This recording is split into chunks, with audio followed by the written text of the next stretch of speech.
বিচার দিনের মালিক আল্লাহ, তুমি বিচার দিনের মালিক।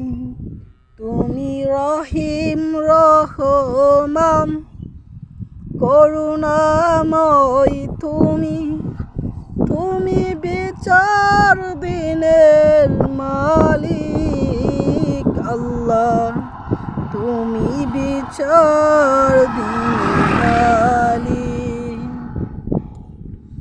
তুমি বিচার দিনের মালিক, তুমি বিচার দিনের মালিক।